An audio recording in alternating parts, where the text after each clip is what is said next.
Hey YouTube. So it's been a while since I was able to post a video with all the holidays and all. Haven't had a chance to do a whole lot with the tractor, just some odds and ends here and there. Um, so the fenders are getting ready to get painted. But what I wanted to do was, since these had a whole bunch of pits and dings and well, not really dings because they're pretty solid. They had a lot of like chunks taken out of them through the years of things hitting them. So when I had these all sandblasted down, I went ahead and filled all the pits. Since they weren't anything big, it wasn't obviously any dents because, like I said, it takes a.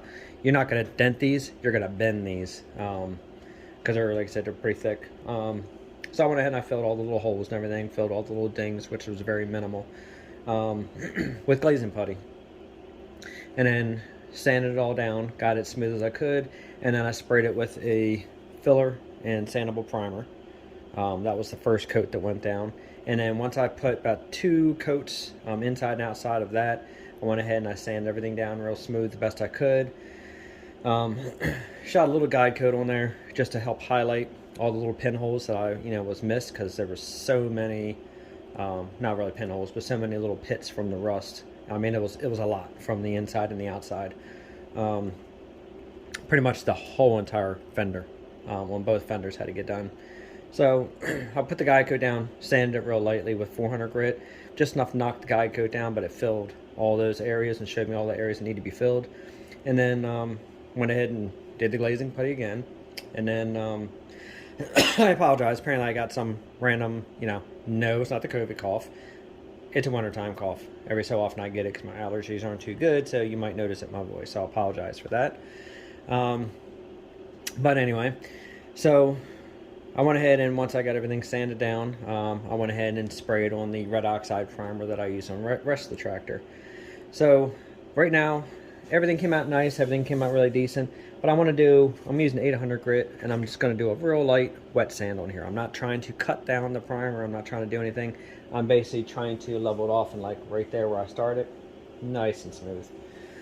So as far as the fenders, the gas tank, the hood, and the grill, I'm going to do those a little different than I did the rest of the tractor. These are going to go through a few more steps as far as like the priming, the filling, the glazing putty, priming again, wet sanding. And then these, I'm going to go ahead, most likely, I'm going to lay down the first coat today of the red. And then I'm going to go ahead and give it its 24 hours to dry. I'm going to go ahead and put the second coat down. After the second coat, I'm going to come back in probably maybe 48 hours. And I'm going to do a wet sand with 800 grit. Actually, I might not do wet sand. I might just do a block. Depends on how it comes out. But I'm going to actually go ahead and use a block on it and actually flatten out the paint. And then I'm going to go ahead and spray it with a third coat. And then after that dries, I got to give it its 7 to 10 days dry. And then I'm going to do a clear coat on top of that. I'm going to try to get the fenders, the gas tank, the hood, the grill as straight and as clean and as high of a shine as possible. And then obviously I want to do the clear on these because I want to protect them a little bit more. And I also want to just get them a really, really good shine and make everything pop because of the paint job that I'm doing on this. The rear fenders are just going to be solid red. The hood, the gas tank, and the grill are going to be a two-tone paint. So obviously I'll do a step-by-step as far as me doing that. Like I said, I do Cerakote work, so I'm used to doing my layering and all my stuff with Cerakote. Obviously Cerakote compared to conventional paint is two totally different animals. So as far as me doing two-tone on this is the first time doing that on a tractor. Usually I always do solid paints. So it'll be kind of a learning experience for me and for you. So if you guys see something that could make my life easier on the next one, let me know. If you guys see something that could help the next person who's watching my videos do their paint, let them know. Again, all I ask is, hey, we're all just building tractors. We're all enjoying ourselves. No need for everybody to be asked about it. If you have something good to say it. If you have something crappy to say, just move along. There's enough of that in the world right now. We don't need to bring that to the tractor scene. I did have somebody make a comment on one of my posts on here. It wasn't anything horrible, but it was the point of the way they did the repair. Personally, to me, it's not the repair I want to do, because to me that's more of a temporary repair. On my steering, I did more of a permanent repair as far as fixing things, but they felt the need to go on to every single video from the tractor, as far as doing the walk around showing it painted, all the way down to the beginning stage of when I was taking the front end apart. Not really sure what the point of that was, not sure if they were trying to direct people over to them. Honestly, if they did something that could help somebody else as a quicker fix, hey, by all means post it. But don't go onto somebody's page and kind of like basically, as I would say, spam their page and just literally just drop your comment on every single post. That was kind of pointless. So I'm not sure if anybody saw those. I went ahead and I pretty much deleted everything. And after I got to a point, yeah, I took care of the issue. But obviously, we all want to do the best job we can on our tractor. Yeah, it's our pride and joys. We have fun with them. We enjoy them. Some people buy them just to flip them. Some of us buy them because we actually want to show them off and show the work we did with our hands. Something you can't just store by. So anyway, I'm not going to keep this too long. I'm going to get right to the wet sanding and all. So let's go ahead and get started. I'm not going to use a lot of pressure, obviously. I'm going to do this extremely light. I want to keep the paper as wet as possible, keep the surface nice and wet. I don't want it to dry. But I'm just going to go in little circular motions, and then I'm just going to feel it with my other hand. And yeah, it actually, like I said, it's not going to take much to smooth this out, because the primer and all the coats I did before actually came out pretty decent. So this isn't really going to need a lot of attention. Keep an eye on my some of my future videos. I do have a product we're actually getting ready to make. Nothing big, nothing crazy. But it's something that I'm actually, once I got this tractor apart, and I realized, you know, the factory did it for their reasons. But I think I found something that might be a little better. That's gonna have to do with these rear fenders. That I think everybody might be interested in. So keep an eye out. I will, once I make them and once I put them on here and show how they function, see how they function, which obviously they're going to function just fine. We're going to offer them out for sale. So keep an eye out for my idea here, what I'm talking about. So I think everybody might be interested in it. Biggest thing is too, keep flipping your paper. If you start to get that right there, where some of the primer starts to glob up, you want to switch to the next piece, because you don't want this to start putting big scratches in your primer. But as far as that product I was talking about, yeah, I think it's gonna be nice. It's just something simple, something to protect, you know, some parts. I just think it's a needed little item. So I'm looking forward to go ahead and making that. Yeah, see, the fender is really nice and smooth. It just had I could just feel just a slight bit of grittiness, you know, when I went ahead and sprayed it with the primer and got certain areas done and certain areas started to flash. A little bit of that overspray would come onto other areas, and then it would make like a very mild grittiness, just enough where I didn't like it. But yeah, that right there. And obviously with all that water on there and the fender's wet, I can see how good that's actually going to look once I get the paint laid down and clear coat on there. Fender's going to look good. Same thing with the inside. Obviously they sit tall on the tractor, so you're going to see the inside. Now this is where it had the most pits. Let me see if I can flip this over without knocking everything off the table. These up inside, let me make sure I'm filming. Yeah, up inside here, from all the years, tire spinning, slinging, mud, dirt, water, these were really heavily pitted. I wasn't as concerned up inside that roll on how, you know, good I got all the pits out. You're not going to see that area up inside there. You're going to see this area right here, and then obviously this edge all through here. And again, this fender here, everything was good. I think somewhere through here, which is good because I can't find it as easy. I believe this one did have a dent where the lip was bent down some, So I went ahead and I pulled it straight and fixed it. So it came out good. This tractor here isn't going to see hard use and abuse anymore, you know, like it was intended to in its day. It earned its dues. This particular tractor here definitely was ridden hard and put away wet. So I think it's time to give it a new lease on life and let this thing go out and push some snow and, you know, just show itself in all of its glory and take kids on the hay rides and take it to parades, shows, you know, little things like that. So I think that's the biggest use it's ever going to see is pulling a hayride wagon and having a snow plow on the front of it. I don't really have to plow snow with it, but I love this tractor. I love the A's. I love the Farmalls in general. So just, you know, pushing snow with it and all, it's kind of nice to see it do what it was intended to do.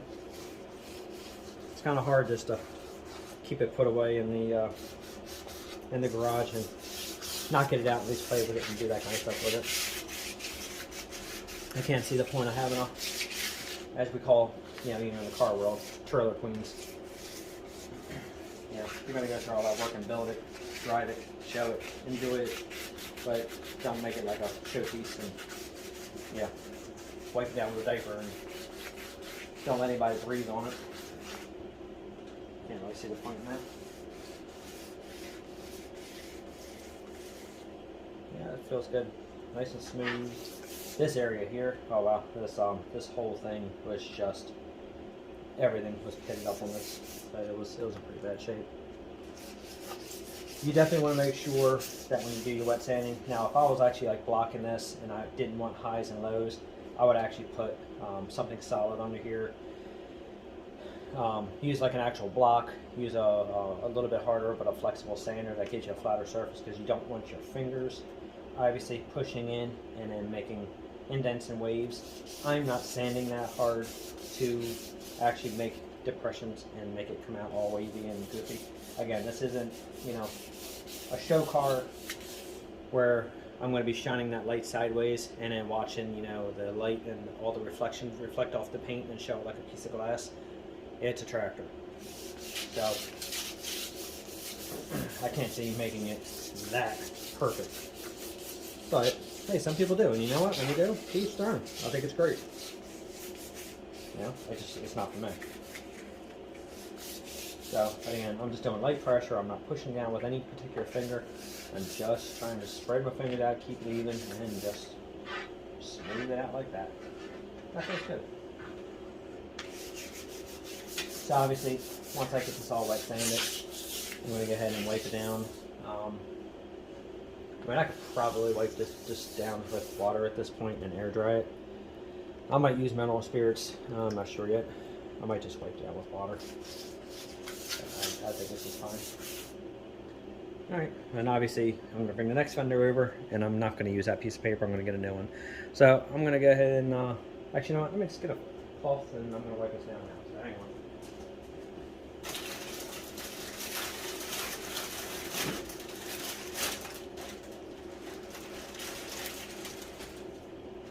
So obviously you want to use the microfiber towels, something that's lint free when you do this, because you don't want to leave a bunch of lint behind, because that's going to show up obviously in all your paint.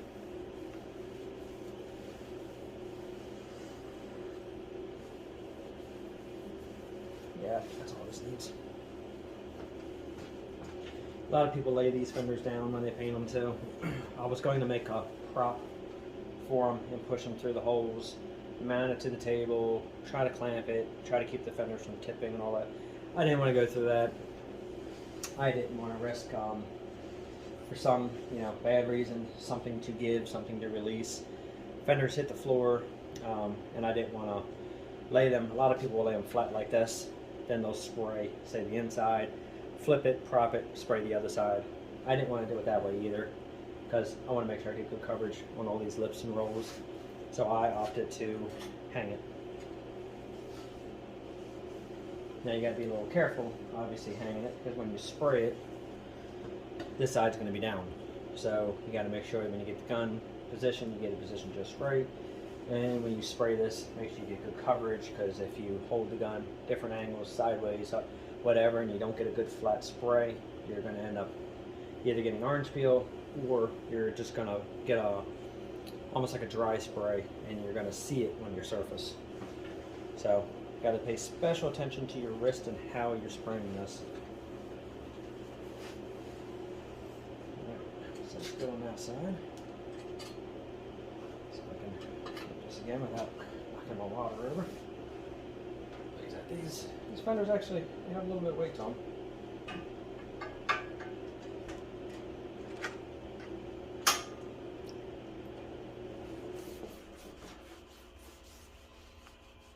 Could have went the easy route. Again, could have just ordered new fenders, from Steiner or something, and just been done with it. But again, these fenders saw 70 years worth of, use. I'd like to see them get another 70 plus years.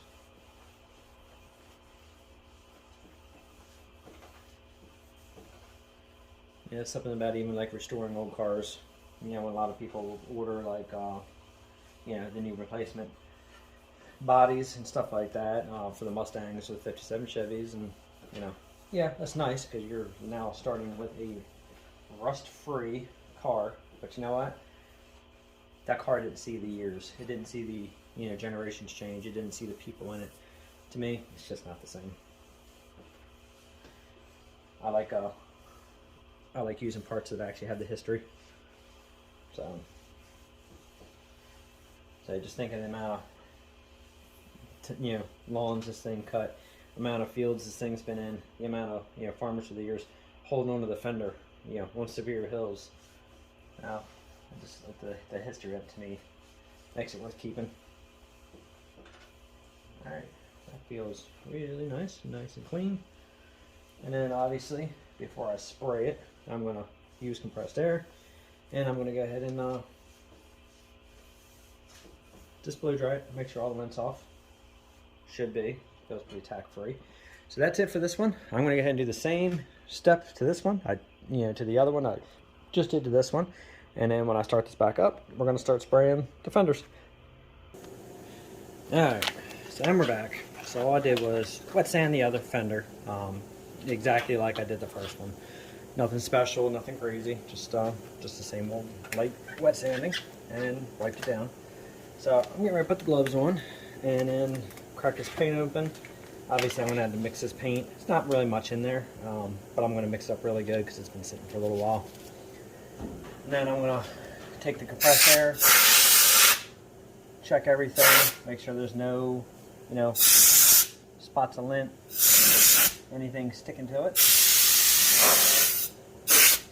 Helps with this light that I have here because it helps put that glare across there, and then it helps you pick up and see any particles or anything sitting in your paint. So, but as soon as I get all this mixed up, I'm going to slide this over, air, blow off the front and back real easy, and then we're going to get spraying. So let's go ahead and open this up and see what it looks like. I got to go get my cup to mix this in. Yeah, funny thing is, I bought a microphone that clips to my shirt, goes to my phone, or I should say my wife bought it for me, to make videos a little easier, for you to be able to hear me a little easier. But I forgot to hook it up. It's out in the other shop. So I apologize if the sound quality still isn't as good as it could be. I'll make sure one of these times I remember to actually wear it maybe before the tractor's actually done. Alright, so it's got a little bit of skin on the top. I'm going to pop that off. I'm filtering the paint anyway, so I'm not really sweating it.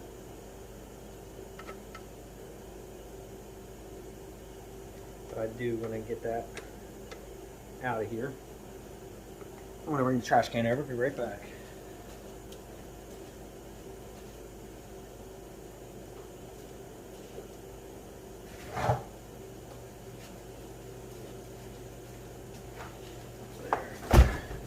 Over. Let's get this little Get it out of here. It's amazing that you can even hammer these lids down nice and tight. And somehow, it still gets that skin on there.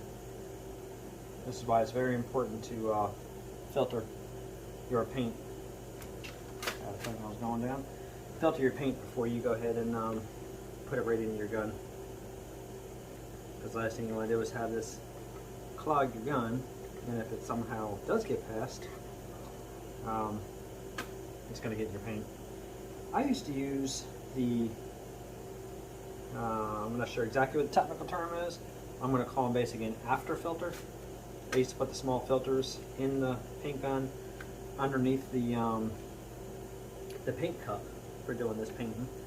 But a couple people in some videos have actually suggested, like professional painters, to not use those, because if they start to get gummed up, I'm not going to say clogged up, I'm going to say more gummed up, that can actually affect your paint spray. So I'm wondering at some point here and there, when I was painting the chassis out there, and I was getting a few times where the paint just seemed to want to give me a fit coming out of it. So I figured, you know, obviously it was needed more reducer.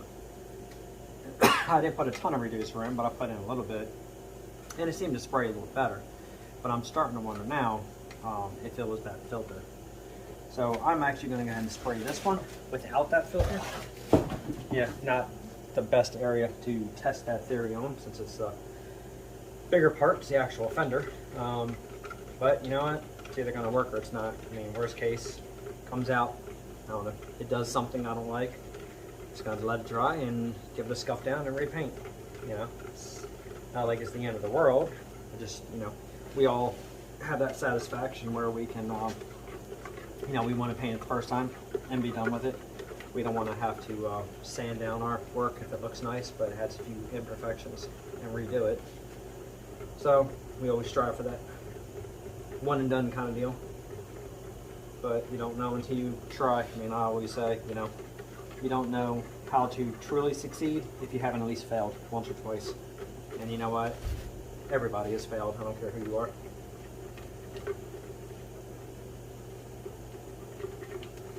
So I want to make sure that I get this stirred up really well, especially on the bottom, because where everything's settled and the paints, you know, the pigments broke apart and everything kind of dropped.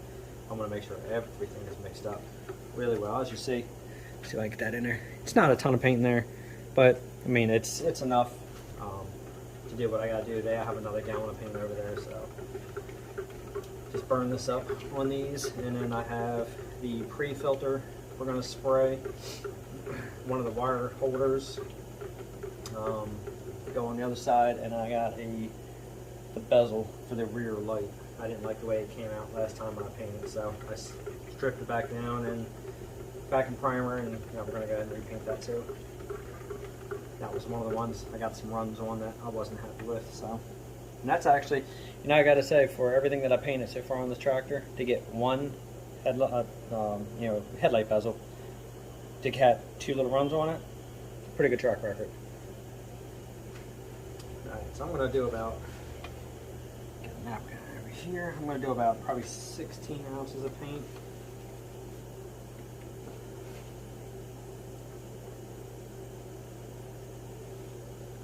So let's bring this up to the 16 mark.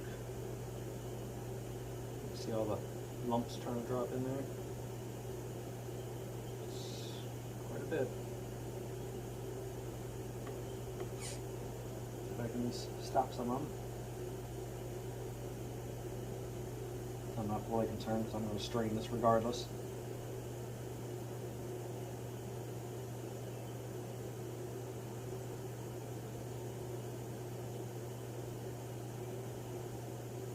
That is it's actually kind of annoying. I'm not just plopping in there. I banged the shit out of that lid when I put it down too, tighten that right up, but this is still just enough. I'm going to try to possibly pick some of those out before I start mixing in my reducer and my hardener.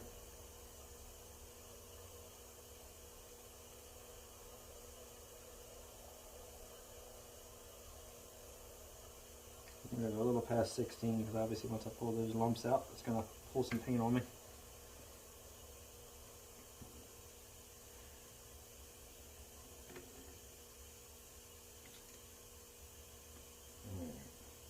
You know, I even bought some of the, you know, fancy little pour spouts, you know, to go on the front of the buckets and everything. And I tell you, by the time you clean all those and wipe everything up, it just makes more sense to very easily pour this and just wipe off the brim of your can. Save the money from all the other stuff. Some of the things are good, some of them aren't. Alright, I'm going to see if I can get some of this crap out of here. Now what I want to be careful to do is not screw up my fill line. Let's see how easy I can maybe try to get some of these skins out of here. There's one.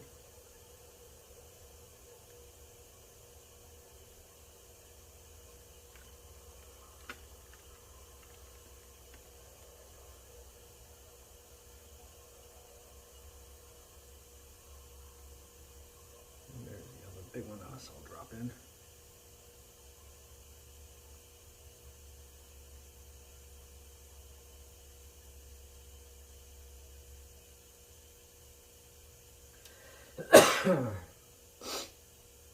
You know, it's funny. Apparently now you're not allowed to cough anymore, because as soon as you cough, no matter where you're at, everybody looks at you.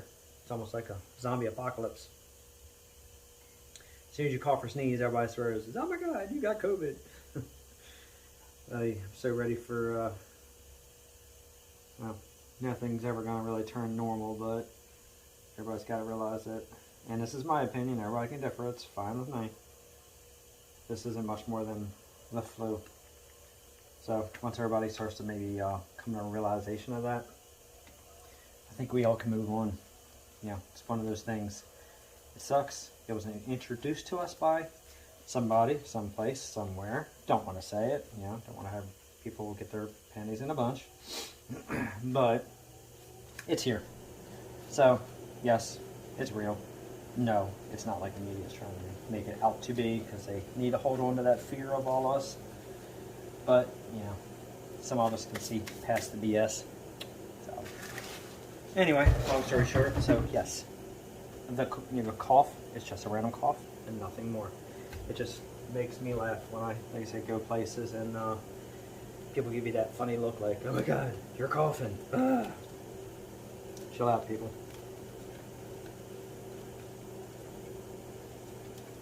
Human has coughed since we've been created. Doesn't mean a damn thing. It just means you got a cough or you got a cold. Anyway, back to painting. Alright, so we got 16. I'm going to go ahead and probably put what I have in here. 4 ounces of reducer. So yeah, we're going to go back to the 4 ounce reducer. I think that'll be good without that extra filter in there. And then I'll go back to my 4 caps of my hardener.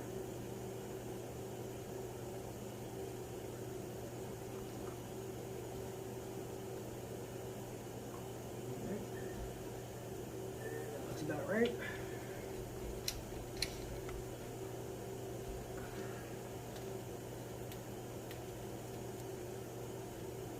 I have to break out my other can soon because this is starting to run low. 1, 2, and I might run out. 3. I don't know if I'm getting 4. Oh well. I actually made my exact 4 capfuls. I'll do that again if I tried. Maybe today would be a good day to play the lottery, huh? Or I just use my luck up on I'm getting out the rest of my hardener. So maybe it's a bad day to play the lottery. Be nice, wouldn't it? I think the lottery right now is up to like $420 million.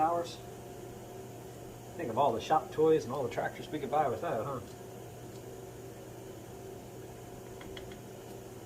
Tell you, if I won that lottery and had that kind of millions, you know, I think I would actually buy and rescue a few of these tractors that are sitting in fields, buy whatever's necessary to rebuild them, and then donate them over to places, you know, maybe schools that might still have shop classes, or donate them to centers where maybe some of these boys and girls can get their hands on actually restoring these tractors and actually see what it's like to take something from nothing and actually build it back into something.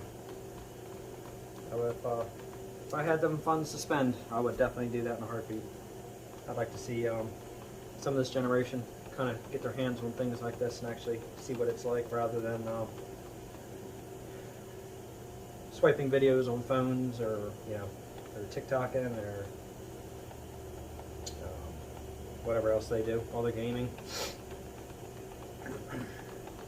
Yes, it's fun to play a game every so often on the phone. Yes, it's fun to play the Xbox with kids sometimes, but you know, still can't beat that satisfaction of working with something with your hands, taking it apart, putting it back together after it's all, you know, freshened up, or whether you just fixed it. Nothing really beats that feeling. Just be nice if everybody could learn that somehow. Doesn't matter what you build, what you make, anything. It's just enough to give you a satisfaction. Because you know what? Almost anybody can go out and save some pennies and buy something. Not everybody can do it with their hands. But you know what? It'd be nice if people could start learning. It would be a less hateful place, huh?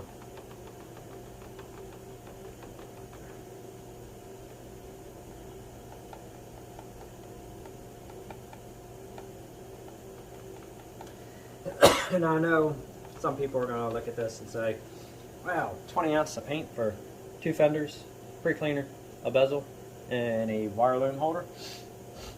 But as I said, I'm not a professional painter when it comes to using these paints. I am basically the backyard painter when it comes to using these paints. I don't have all the lingo of all the ratios and all the stuff down as well as everybody else does. I'm not going to lie and act like I do. As I said, I do Cerakote. I know my mixtures, I know my ratios, I know my temperatures, I know my numbers, my colors. I mean, you ask it on Cerakote, I got you. You ask it on this, I'm not a professional on this. I'm just learning as I go along. Yes, I've done it before. Yes, I've done it on case tractors. Yes, I've done it on other things. But not enough to say that I'm a professional at this. So, obviously, I probably could have mixed half of this portion and cut everything down to half. I like it this way. I don't know the difference on how to break this stuff down. I'm not going to do it and change all my ratios and then screw something up because it wasn't right. Somehow, that's usually my luck. Unfortunately, it's wasted paint, but I'd rather stick to this, have you know, half of this left over, and know my ratios are the same as everything else and the way they've been working. May sound stupid, but you know what? I don't really care. Works for me. Sucks to waste the paint, yes. And it's extra money that I probably wouldn't be wasting, yes. Just don't tell my wife. So that way, when I say, hey, I gotta go to Tractor Supply and buy some more paint, and then she says, but I thought you just bought a gallon. You know, I had a lot of parts to paint. I'm not gonna say, you know, working on these ratios, I had the wrong amount. Okay, anyway. See if I have this angled enough to show. I'm going to tilt this up a little bit without getting paint all over my phone. Alright. There we go. So, got my paint holder, as you see right here. This gun here, I actually used this back years ago. I painted the case with this. Unfortunately, some things didn't get cleaned out exactly the way I wanted to get them cleaned out. So I had to take everything apart. It had a lot of stuff gummed up in it. I thought I got it cleaned out, but apparently I didn't. Sometimes acetones and all don't seem to get in here and clean as well as you think they do. So if you think you got it clean, take it apart. It's not clean enough. So I had a lot of work to do to get this gun back functioning. So I'm hoping that I got everything back up, back functioning the way I should. It seems like the air pressure is at about 30 psi, so it's about what the gun's rated at. Fingers crossed this gun works. I'm hoping it does. I should probably bring over maybe the bezel to spray first, make sure it works the way I want it before I shoot the fender. But I don't roll that way. I'm just going to shoot the fender. Hope it works. I mean, if not, I still got my Harbor Freight gun over there I can use. So we'll see what happens. It's find out if this leaks through, if the gun holds it.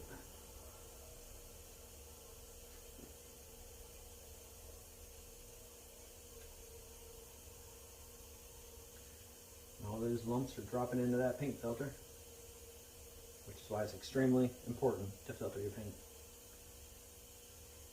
I'm only going to fill this gun up halfway. I don't really need to fill the cup completely full. So, good about there.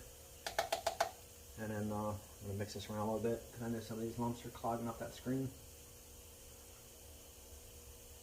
There we go. I said I want to go half full, a little fuller than that, but no big deal. Eventually, I think I'm going to convert these guns, get rid of these cups, and do the disposable cups.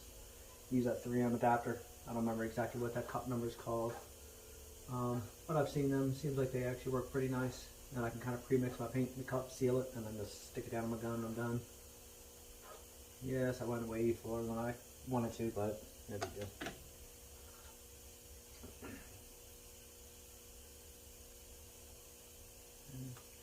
Paint filter does a nice job. Definitely holding all that crap back. Alright, so I'm going to get ready to move this fender over a little bit out of the way. I'm going to clean it off with air, and then I'm going to reposition the gun towards my board right there and show the spray pattern, see if it's the way I want. Kind of rehash the adjusting that I did last time to show everybody how the guns function. And then we're going to lay some color down on this thing. So let me go ahead and seal my lid back up.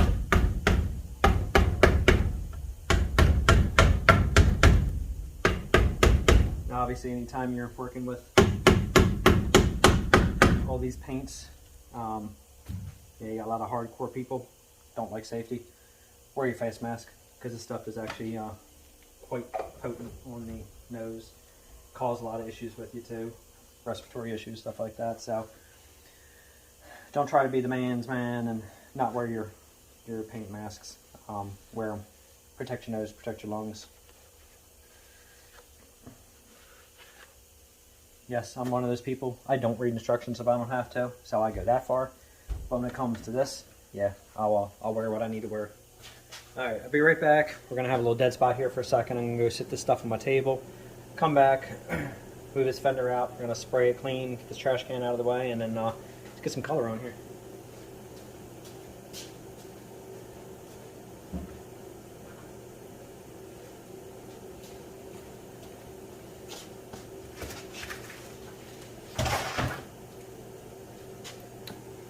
Alright, let me see. You know what? I'm going to go ahead and turn you guys this way.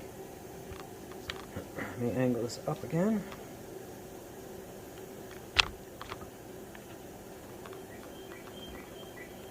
Alright. We'll go up to about there. Get this fender. I'm going to get this thing turned.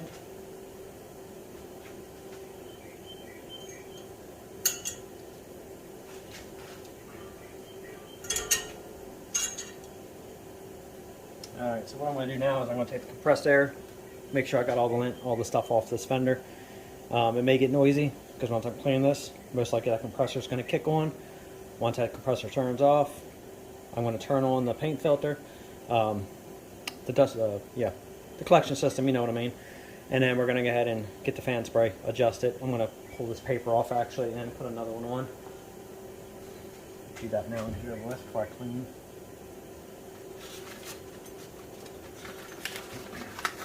Again, these sketch papers is excellent for your paint booth because you do your patterns, and then once you're done, just rip it off, and then you got your fresh one on there ready to roll.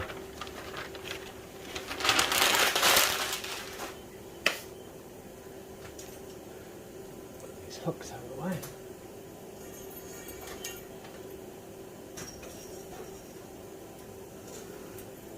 Okay.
I changed my mind. I'm going to go ahead and do all the small parts. There's the bezel, the pre-clean, the clamp that goes to the pre-clean, and then the wire loom that goes on the side of the hydraulics to hold the wires. So I'm going to go ahead and spray these first. So let's go ahead and I'm going to get my mask on, slide these parts out of the way, and then get this gun dialed in. Make sure we're where I want it. And then we're going to get some paint on here. Now remember, this coat here isn't going to be the heavy coat. This coat here is basically just going to be the tack coat going on, and then 24 hours, second coat goes on.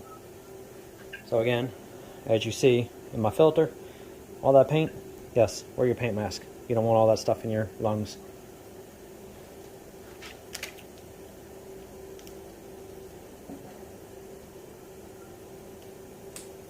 Now, like I did before when I showed this video as far as how to set this up, you're not going to hear me talk. I'm going to do a point, basically, and I'm going to show, when I'm adjusting a knob, what it does. I'm going to show the pattern going from basically straight to the fan spray. Now, what I was told and I saw as far as adjusting this gun, the easiest way to do it is without paint in here, obviously. You want to go ahead and when it's just the air pressure, hold your trigger. You're going to crank the top of your pattern, just your fan pattern, all the way out. This is your fluid, all the way out. Your air pressure, all the way open. What you want to do is, you want your fan pattern open and as wide as possible. Unless you're getting into crevices or tight spaces. I'm not getting into tight spaces, I'm doing big parts. So I want this at a full fan. This right here, it's all the way out, just until it about comes out. Turn it back in a little bit, grab your trigger. Squeeze your trigger all the way in, tight, and you'll hear the air coming out. Not paint, just air. Go ahead and turn this in. As you're turning it in, you'll finally feel the resistance when it actually starts to hit this trigger. And when you feel this trigger just starting to go out, that's where you want to stop. That is what they are saying is wide open. So you want this wide open, you want your fan full, you want your air full. I got this set at 30 right now. This is where we're going to adjust the gun to, and we're going to see how it does the pattern. So hopefully that helps explain from what I've learned on how to at least get started on these guns. So again, I'm going to go ahead and flip on this collection system, and we're going to go ahead and start adjusting this. So you won't hear from me, you're just going to see me pointing.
may be wondering what I'm doing.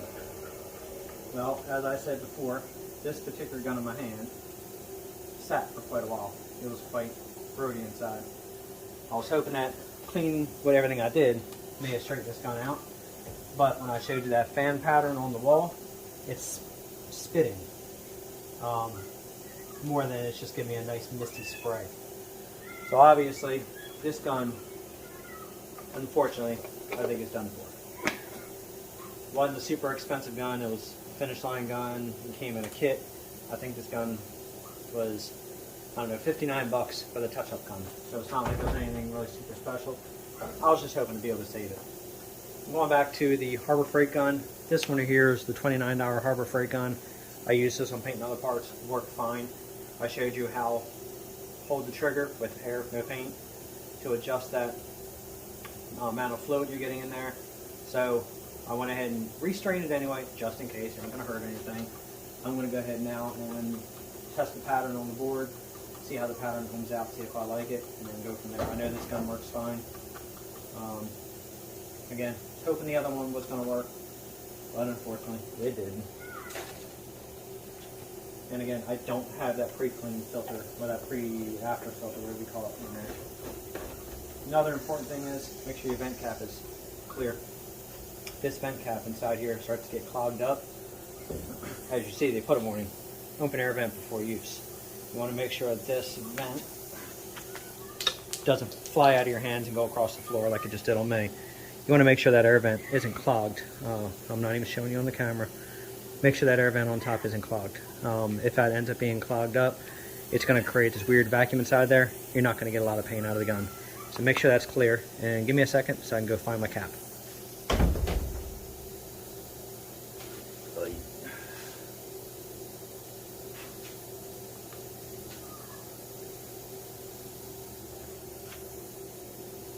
Alright, we're good. Got my cap. Okay, I'm going to go ahead and turn this back towards the board again, and let's see how this gun does as far as that pattern goes. Like I said, if you look close enough, you can see all the spitting that it was doing. And then when I was adjusting that front for the airflow, obviously you can turn that to get your pattern straight.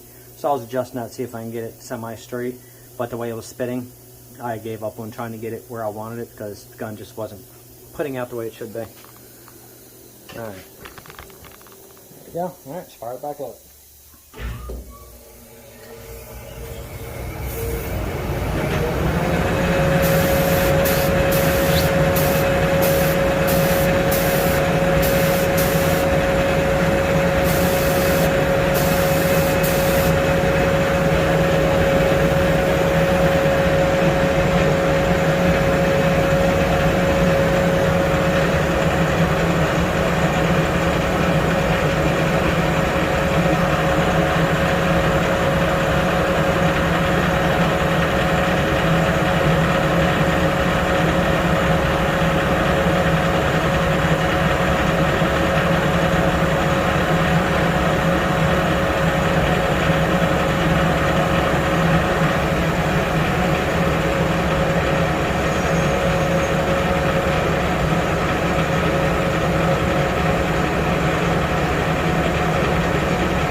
Alright, so everything went pretty decent. Paint was painting, spraying out a little heavier than I liked.